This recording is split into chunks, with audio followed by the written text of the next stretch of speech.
नमस्कार साथियों। संसद का ये सत्र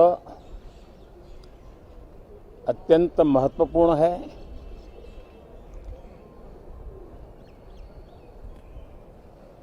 देश आजादी के अमृत महोत्सव मना रहा है। हिंदुस्तान में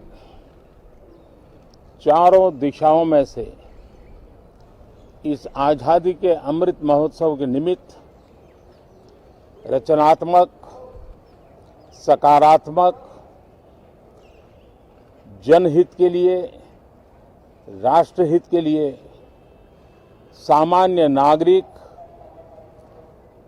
अनेक कार्यक्रम कर रहे हैं, कदम उठा रहे हैं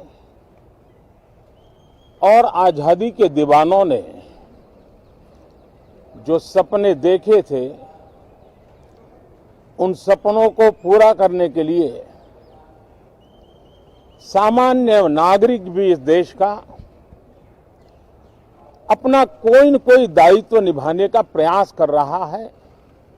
ये खबरें ये अपने आप में भारत के उज्जवल भविष्य के लिए शुभ संकेत है। कल हमने देखा है, पिछले दिनों संविधान दिवस भी नए संकल्प के साथ संविधान के स्पिरिट को चरितार्थ करने के लिए हर किसी के दायित्व के संबंध में पूरे देश ने एक संकल्प किया है। इन सब के परिप्रेक्ष्य में हम चाहेंगे, देश भी चाहेगा, देश का हर सामान्य नागरिक चाहेगा कि भारत का संसद का ये सत्र और आगे आने वाले भी सत्र आजादी के दीवानों की जो भावनाएं थी, जो स्पिरिट था, आजादी के अमृत महोत्सव का जो स्पिरिट है, उस स्पिरिट के अनुकूल संसद भी देश हित में चर्चाएं करे, देश की प्रगति के लिए रास्ते खोजे, देश की प्रगति के लिए नए उपाय खोजे और इसके लिए ये सत्र बहुत ही विचारों की समृद्धि वाला, दूरगामी प्रभाव पैदा करने वाले सकारात्मक निर्णयों वाला बने। मैं आशा करता हूं कि भविष्य में संसद को कैसा चलाया, कितना अच्छा कंट्रीब्यूशन किया, उस तराजू पे तोला जाए, न कि किसने कितना जोर लगा करके संसद के सत्र को रोक दिया। ये मानदंड नहीं हो सकता है। मानदंड ये होगा कि संसद में कितने घंटे काम हुआ, कितना सकारात्मक काम हुआ। हम चाहते हैं सरकार हर विषय पर चर्चा करने के लिए तैयार है, खुली चर्चा करने के लिए तैयार है। सरकार हर सवाल का जवाब देने के लिए तैयार है और आजादी के अमृत महोत्सव में हम ये भी चाहेंगे कि संसद में सवाल भी हो, संसद में शांति भी हो। हम चाहते हैं संसद में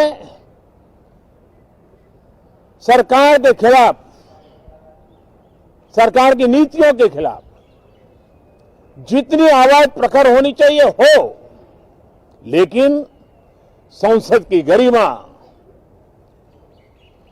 स्पीकर की गरिमा, चेयर की गरिमा, इन सब के विषय में हम वो आचरण करें जो आने वाले दिनों में देश की युवा पीढ़ी को काम आए। पिछले सत्र के बाद कोरोना की विकट परिस्थिति में भी देश ने 100 करोड़ से अधिक डोजेज कोरोना वैक्सीन और अब हम 150 करोड़ की तरफ तेजी से आगे बढ़ रहे हैं। नए वेरिएंट की खबरें भी हमें और सतर्क करती हैं और सजग करती हैं। मैं संसद के सभी साथियों को भी सतर्क रहने के लिए प्रार्थना करता हूं। आप सभी साथियों को भी सतर्क रहने के लिए प्रार्थना करता हूं, क्योंकि आप सबका उत्तम स्वास्थ्य, देशवासियों का उत्तम स्वास्थ्य ऐसी संकट की घड़ी में हमारी प्राथमिकता है। देश के 80 करोड़ से अधिक नागरिकों को इस कोरोना काल के संकट के में और अधिक तकलीफ न हो, इसलिए प्रधानमंत्री गरीब कल्याण योजना से अनाज मुफ्त में देने की योजना चल रही है। अब इसे मार्च 2022 तक समय आगे कर दिया गया है। करीब 2,60,000 करोड़ रुपए की लागत से 80 करोड़ से अधिक देशवासियों को गरीब के घर का चूल्हा जलता रहे, इसकी चिंता की गई है। मैं आशा करता हूं कि इस सत्र में देश हित के निर्णय हम तेजी से करें, मिलजुल करके करें, सामान्य मानवी की आशा अपेक्षाओं को पूर्ण करने वाले करें, ऐसी मेरी अपेक्षा है। बहुत बहुत धन्यवाद।